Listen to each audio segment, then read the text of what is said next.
ఈ 3 రేఖలు ఈ చేతిలో లేవు. మిగిలిన రేఖలన్నీ ఇరగదీసి కరగదీసి ఎగేసి కొడుతున్నట్టున్నాయి. ఇలాంటి రేఖలు కోటిలో ఒక్కరికే ఉంటాయి. అది మీకు మాత్రమే సాధ్యమైంది.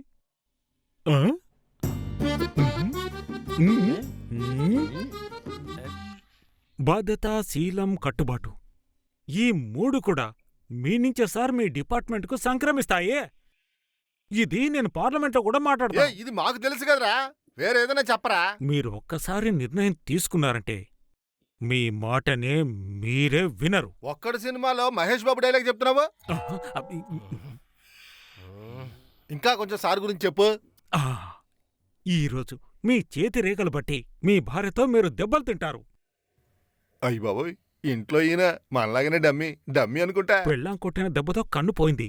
ఒరేయ్, సార్ చాలా కాలంగా ఎస్ఐగా ఉన్నాడు, ఎప్పుడు ఇన్స్పెక్టర్ అవుతాడో కాస్త చెప్పు. ఆ దేవుడే ఐజీగా వచ్చి చెప్పినా సరే మీరు చివరి వరకు ఎస్ఐగానే ఉంటారు.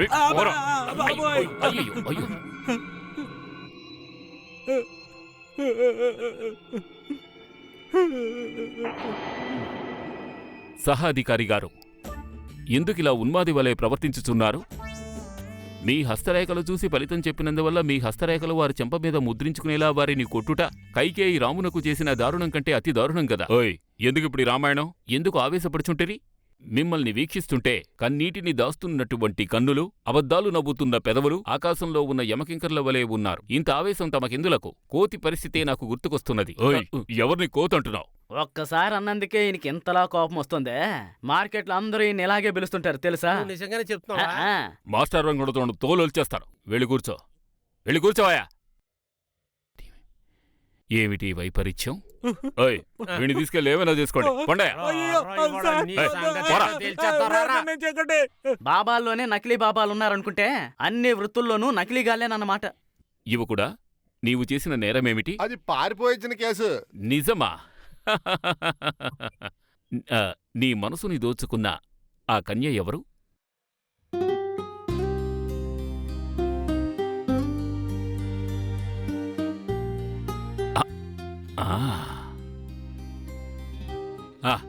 సంజ పొద్దులో సంపంగిలా, ఉయ్యారాల వనరాణిలా, నీ ప్రేమ తరంగంలా ఆమె రూపం కనిపిస్తోంది.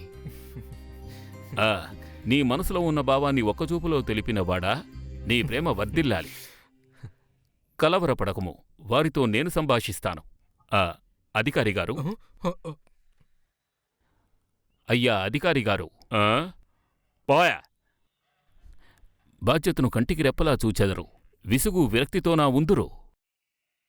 అయ్యా పెద్దధికారిగారు, ఎందులకా ప్రేమికులను తమరు గైకొని వచ్చితిరో నేను తెలుసుకోవచ్చా? అయ్యా, కాసేపు ఊరుకుంటారా? ఈ బియ్యమే మరలాగా మాట్లాడుతూనే ఉన్నావు. నాకు బోల్డ్ అని పనులున్నాయి. లవ్ చేసి ఇల్లు పారిపోతే ఊరుకుంటావా? అందుకే తీసుకొచ్చి స్టేషన్లో కూర్చోబెట్టాం. ప్రేమిస్తున్నారట, తొక్కలో ప్రేమ. ప్రేమ గురించి మీకేమీ తెలియను. ప్రేమ నేరమా, ప్రేమించిన వారిది నేరమా, ప్రేమను పుట్టించిన వాడిది నేరమా? ఇటువంటి ప్రేమికుల్ని చెరసాలలో ఉంచెదరా? కల్లా కపటం లేని స్వచ్ఛమైనటువంటిదే ప్రేమ. మీలాంటి వారి వల్ల అది అంతమైపోవచ్చునా? చక్కని దుస్తులు ధరించారు, వారిని కాపాడండి. వారి ఉత్తమ జీవితానికి మీ సహకారము వద్దా? కాస్త ఆలోచించండి. ఇది ఎన్నికలకే కాదు, ప్రేమకు కూడా. ఏమీ అర్థం కావడం లేదే. నా ప్రేమ కవిత్వము విని అలసిపోయి నుంచున్నారా? అనురాగానికున్న మహత్యం అలాంటిది.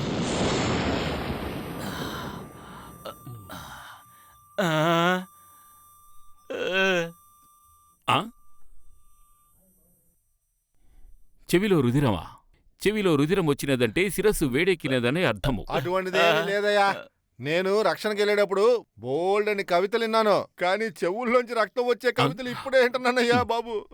పాపం, తెలుగు రానివాడు. నా కవిత్వంలోని మహత్యం అర్థం కాలేదు. అయ్యా వాయిద్యం వాయించువారు, మీకీ కవిత్వంలోని మహత్యం తెలిసి ఉంటుంది.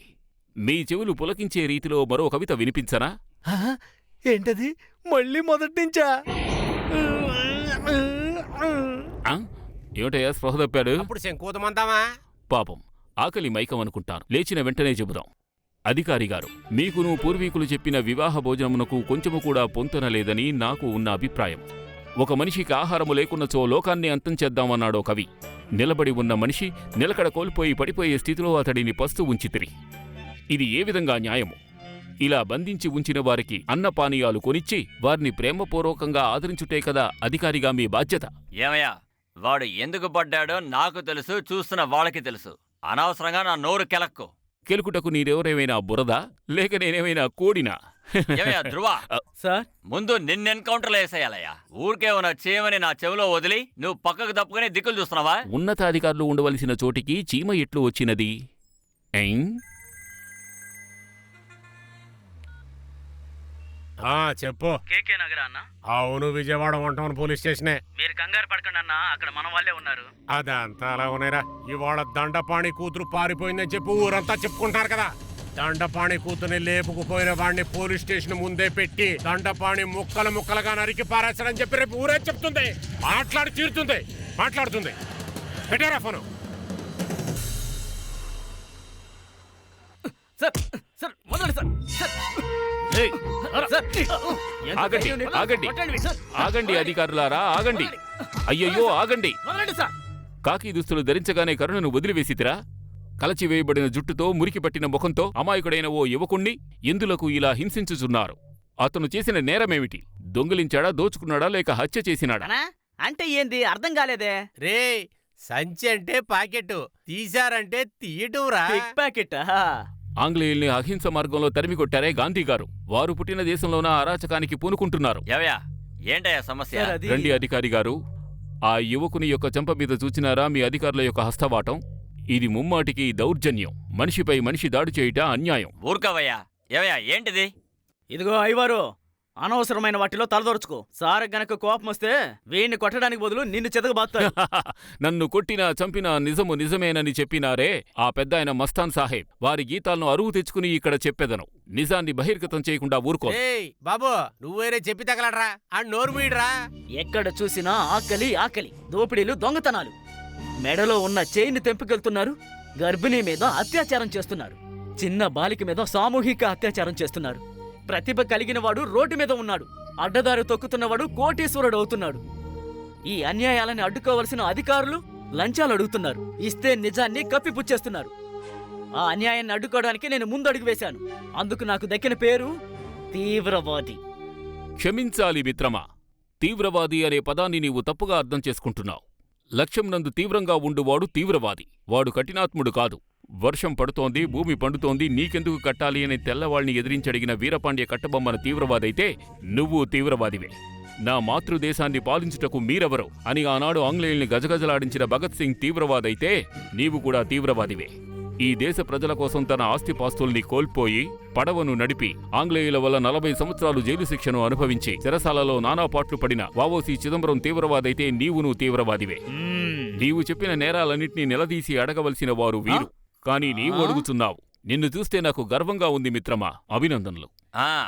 వెళ్లే బస్సుల్లో బాంబులు పెట్టడం, వెళ్లే ట్రైన్లో బాంబులు పెట్టడం, ఎగిరే ఫ్లైట్లలో బాంబులు పెట్టడం, ఇవన్నీ కరెక్ట్ అంటున్నావా? లేదు, తప్పు అంటున్నాను. అది ఉగ్రవాదం. కూకటి వేళ్లతో సహా పూర్తిగా పెకలించి వేయవలసిన అపరాధం. అన్నిటికీ సమాధానాలు రెడీగా ఉంటాయా? ఇలా చూడు, నువ్వు నోరు మూసుకుని వెళ్ళి అక్కడ కూర్చో, లేదా నిన్ను కూడా కలిపి వాడితో కుమ్మి పడేస్తాను. అయ్యవారు, కొంచెం అటు వెళ్తారా? సార్తో కొంచెం మాట్లాడాలి. సార్, వాడు అక్యూస్ట్ అని ఇప్పటిదాకా కన్ఫర్మ్ కాలేదు. అనుమానం వల్లే తీసుకొచ్చాం. ఏదైనా పొరపాటు జరిగిందంటే విలేకరులు, పబ్లిక్ మనల్ని చింపి పారేస్తారు. అయ్యవారు చెప్పే మాటల్లో న్యాయం ఉంది. ఏమయ్యా, అదంతా సరేనయ్యా, కానీ వాడు వాగి వాగి సాగుకొడుతున్నాడే. ఇప్పుడు దేశంలో చాలా మంది అదే పని చేస్తున్నారు సార్. సార్, మీరు నిజంగా సినిమా డైరెక్టరేనా సార్? అవును. నేను కూడా సినిమాలో నటించి అది పెద్ద హీరోనయ్యి హీరోలందరినీ ఓవర్టేక్ చేయాలని చాలా ఆశగా ఉంది సార్. కానీ నాకున్నటువంటి పరిస్థితులు ఒక హీరో హోండా బైక్ కొని ఎవరిని ఓవర్టేక్ కూడా చేయలేకపోతున్నాను సార్. ఇప్పటికీ ఏమి చెడిపోలేదండి. మీ మొహంలో ఒక తేజస్సు ఉంది. Thank you sir. తల వెనకాల ఓ వెలుగురేఖ తెలుస్తోంది. నోర్మీరా, నాకు చెప్పారు కదా, మిమ్మల్ని నా మైండ్లో ఉంచుకున్నాను. ఇక మీరు హీరోనే. Thank you sir. Thank you very much. Thank you sir.